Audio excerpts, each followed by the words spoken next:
Good morning students, myself Dr. Deepti Loni and this is your class of MA 4th semester paper 4th unit 1st. Okay. So let's start the class.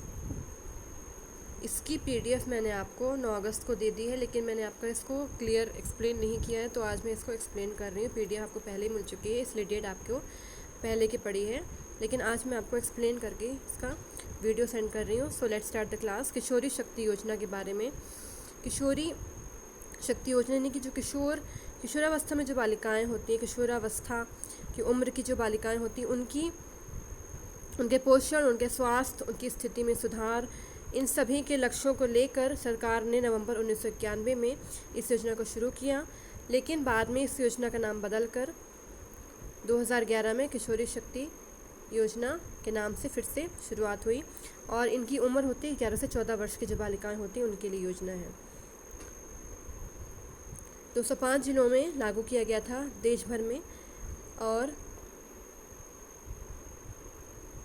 विशेष उद्देश्य यह था कि जो किशोर बालिकाएं हैं उनके पोषण, उनका न्यूट्रिशन को देखना, उनके हेल्थ की स्थिति, स्वास्थ्य को और उनका डेवलपमेंट अच्छे प्रकार से हो रहा है कि नहीं हो रहा है, इन सभी जिम्मेदारियों में सहयोग करने के लिए सरकार ने इस योजना को शुरू किया। और सबसे बड़ा कि वो किशोर बालिकाएं अपना स्कूल जाना शुरू करें, अपने अगर उनको कुछ एक्स्ट्रा करिकुलर एक्टिविटीज़ में पार्टिसिपेट करना या कुछ और क्षेत्र में अच्छी हैं तो उसमें भी उनको सहयोग करना, समाज में रहकर विशिष्ट स्थान प्राप्त करने में ये योजना बालिकाओं को सहायता प्रदान करती है।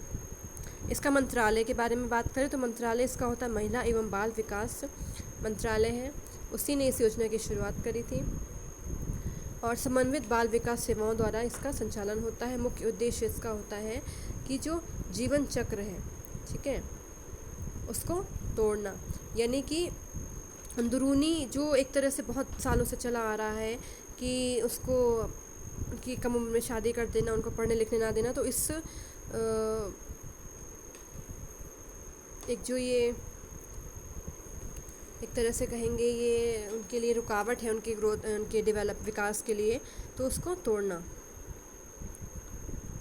और किशोरी बालिकाओं को अपने विकास के लिए प्रेरित करना, उनके लगातार विकास के लिए एक तरह का सहयोगी वातावरण सरकार के तरफ से तैयार करवाना और उसको निर्मित करना ही इस योजना का मुख्य उद्देश्य निर्धारित किया गया है।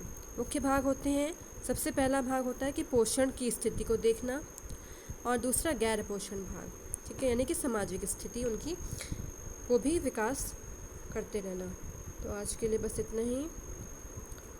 1991 में से स्टार्ट होकर 2011 में इसका नाम बदला गया और 2017 और 2018 में सरकार ने फिर इसको वैश्वीकृत करने के लिए इसको बढ़ावा दिया है, ठीक है, यानी कि 3-4 साल पहले इसको फिर से बढ़ावा दिया गया है। तो आज के लिए बस इतने। अगर आपको कुछ प्रॉब्लम है तो आप पूछ सकते हैं मुझे। Thank you.